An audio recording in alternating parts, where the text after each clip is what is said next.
Oklahoma's smooth sailing from here on. And why don't we have a look at the Eastgate Metroplex? This place originally started out as a mall, the Eastland Mall specifically, but it finds life after death as a business center. And look what they left behind here. You probably see it up ahead right now.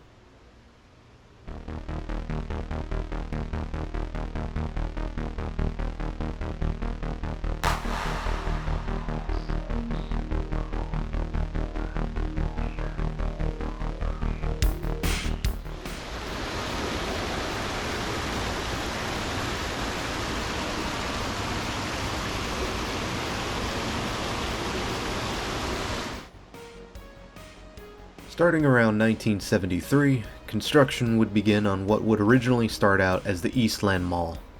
However, the original company that set out to build this mall went bankrupt, and the project ground to a halt for the better part of a decade. It wouldn't be until 1984 when Melvin Simon and Associates picked up the project, cleared out the growing weeds, and resumed construction. If you look on historic aerials, there's a shot of the East Tulsa from 1980 that shows the mall site as partially built in a field with no parking lot. It's also worth mentioning that even today, there aren't a lot of housing developments surrounding the mall area, and there's only one shopping center across the street from the mall. It seems whatever developments were expected around the mall either never happened or were not to the scale of what was expected.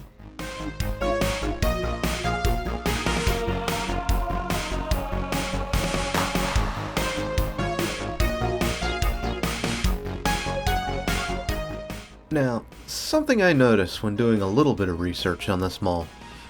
Wikipedia says the mall opened in 1984, but when I pour through archived newspapers, Tulsa World says that Simon only resumed construction in 1984. It wouldn't be until 1986 when we would start seeing the mall's opening coming up. First in June would be a Picnic with the Neighbors event that featured music by the Smokehouse Band, all manner of food, and even a hard hat tour of the mall as construction began finalizing. Grand opening ceremonies would occur on July 18th, with gift certificate raffles being awarded to lucky guests, and a massive ceremony headed by Treb Heining, also known as the Balloon Wizard.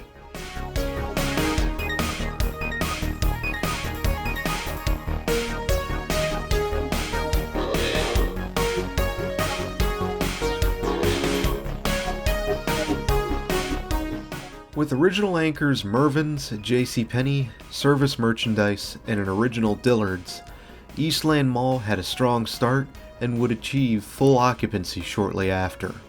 It even hosted a 6-screen general cinema and a food court. It would be seen by some as an easy alternative to Woodland Hills or Tulsa Promenade, which was known as Southland Center at the time. However, that lack of development in East Tulsa would ultimately be the mall's undoing. And with easier access to better options, Eastland Mall would be unable to compete as it seemed more isolated than Woodland Hills.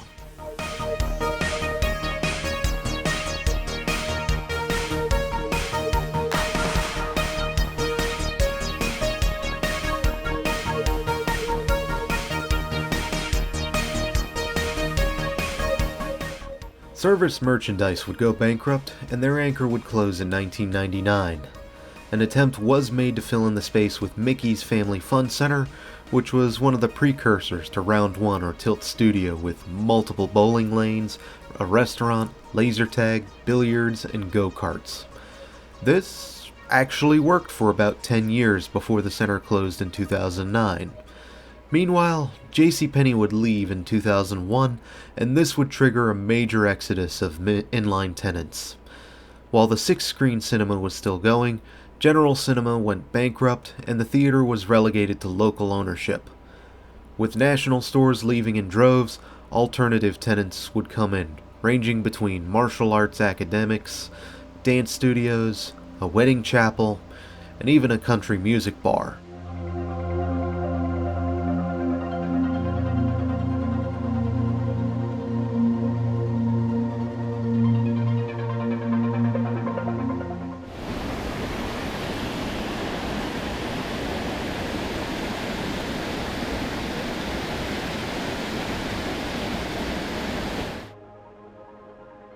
Things would only worsen as Mervyn's pulled out of Tulsa entirely in 2006, and this prompted Simon to finally sell the mall.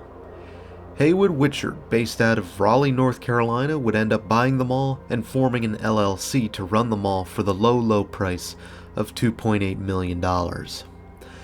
As Dillard's closed up shop and left the mall, 2007 would see Eastland Mall renamed into the Eastgate Metroplex, and a renovation that ripped out 2 of the 3 tent skylights.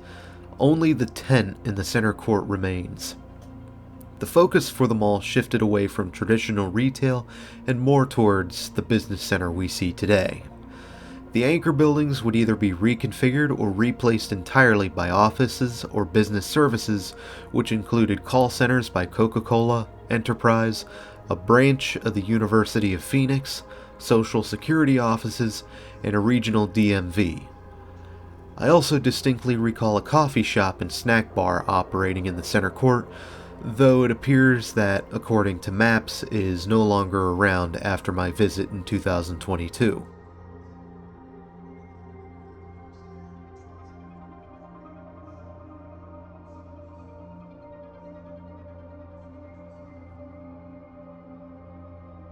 What was once a mall is now a business center through and through, and public access remains up in the air.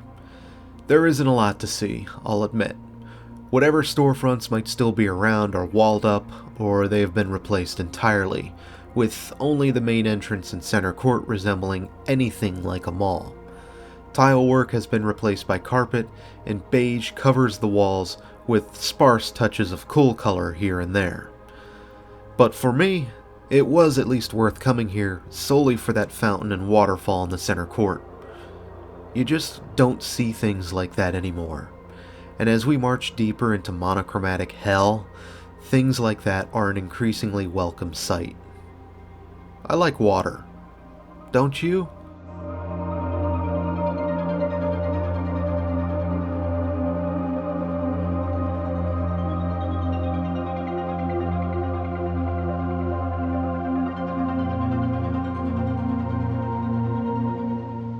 I know this is a business center, but walking through here in retrospect, this place feels like it's just a few steps away from being backrooms material. Once you get away from the center court, you're greeted by solid walls with few doors or windows, and it's only broken up by some admittedly nice pictures and a few company logos, like that Capital One office we saw earlier. Start stripping the logos, pictures, and even some of the windows away, and you'll see it. I can only imagine how different it would feel in here at night. Imagination and internet trends aside, I won't say it's ugly, but it feels a bit more bland and stuffy than anything else. But that doesn't matter when there's business to be done. At least they still got the fountain.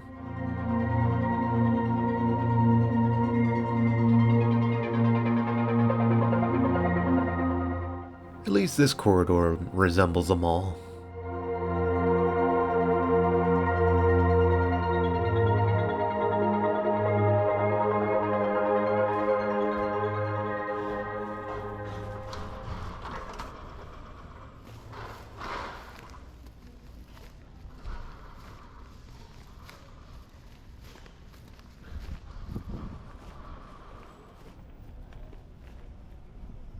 Until next time, Tulsa, this is Doomie Grunt wishing you, in the Eastgate Metroplex, farewell, and good luck whatever your future holds.